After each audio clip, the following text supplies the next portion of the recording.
Once upon a time, there was a wicked little town of sex traffickers who specialize in producing and distributing child pornography. And everyone seemed to really like that wickedness and seemed to keep it well hidden. Then one day, around March 2021, the feds came in and they raided the apartment of someone who I was closely tied to, although I had no idea what they were doing. Nor did I hear about the raid, nor did the country, not the real raid.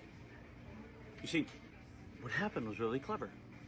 The Department of Homeland Security decided to take over and lead the investigation and ensure that the true identity of the pornographer was never exposed, because that would disrupt the racket that they had going on. So, they, quite cleverly, found one of the key annoying whistleblowers, one of the principled people, like me, who they hate, and they decided that this would be an excellent opportunity to do their standard move when it comes to pornography of children, sex trafficking, stuff like that.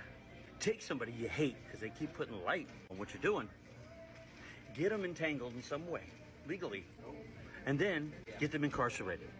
Promote to the media that whistleblower is a pornographer. Meanwhile, the business and the people really involved, their names are never shown. No one ever knows. So keep throwing the whistleblowers in jail for your crimes.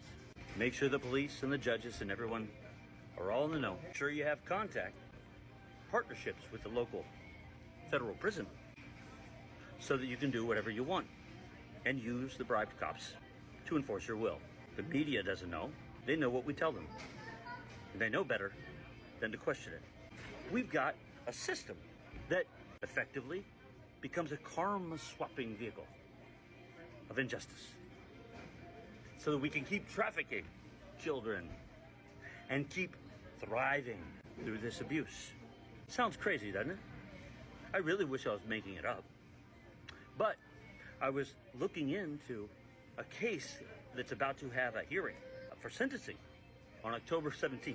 It's a case of that pornographer who, if you look on the records, USA versus Ninfo, or now USA versus Rose, you'll see they talk about someone who downloaded pornography named Ninfo, who apparently was terrible and had all this stuff in his house. And if you look at the documents that they submitted on April 28th,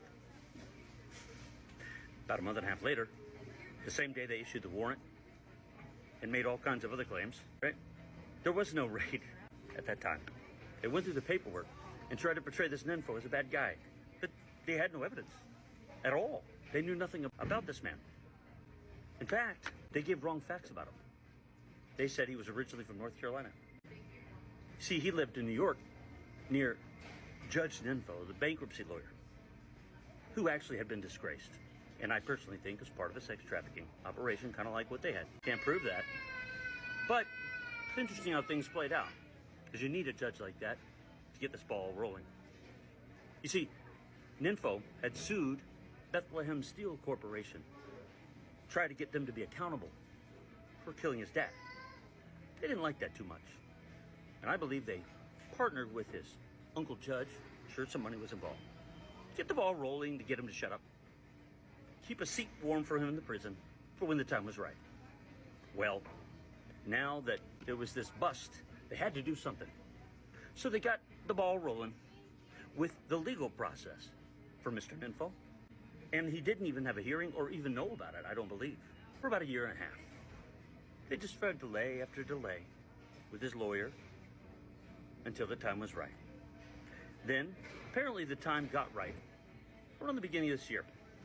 And it seems they sent for him and brought him to the address they said he had been living at in Providence. Interestingly, I looked up that address. The only names associated with it are Coralia Palazzo, a correctional officer, no doubt involved in the scam, and Victor B. D'Angelo. See what's going on here? They bought this place. Someone from the prisons and Victor B. D'Angelo from Homeland Security got it nice and ready to transport Ninfo all the way from his home in New York so that he could be ready to take on the karma for the real pornographer. But something interesting happened in this case. In July, it seems Ninfo, a 6'7" man, according to the initial reports, he never actually talked with anyone involved in this process after 2 years of them establishing legal documents. Anyway, they apprehended him apparently, kept him in that prison house they bought for him. How sweet. And then, in the middle of July, this terrible pornographer, who didn't know anything about it and has no history of doing anything bad, suddenly makes a statement that he decided that he's a woman and he's going to change his name legally to Haley Lynn Rose right before sentencing. So apparently Ninfo decided he wanted to be a woman, and rest assured they created a new social security number and identity so that there really is now a Haley Lynn Rose, who is a man who's about to be sentenced to a plea deal, having already agreed that he was guilty, or she. It's a done deal. Nothing left to do but go into that court and walk out. Nothing to say. That's convenient, isn't it? Well, here's the interesting kicker that I just found out. I'm like, who is this Haley Lynn Rose then? I was thinking maybe they're gonna lock up the one who actually did the crime. We all know who that is. But no. Turns out they want her to be me. Haley Lynn Rose, a gender-changed woman who's going to serve out her sentence in a female prison with a wink. And they're all so excited. They just need to pull the trigger with a local partner, get me incarcerated and shipped there. I'll never be able to speak out. They got me by the balls, they think. Well, they probably don't think that anymore. This happens over and over, my friends. Let my example show what's really been going on. There are partnerships like this. They've got it down to a system all over the country. I will expose it. I just did. And you can remove this video, but you can't remove the truth from your heart and mind, because I have a gift.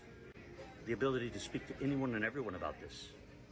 The ability to make this story travel far and wide in the media and make everyone involved a high-profile example of low-life losers who don't know when to give up. So keep continuing after this if you'd like. The more you do, the better story it'll make. But I'd suggest, those of you who are wise, join the team of the light and expose this. That's the only way you're going to come out of this with anything resembling a win.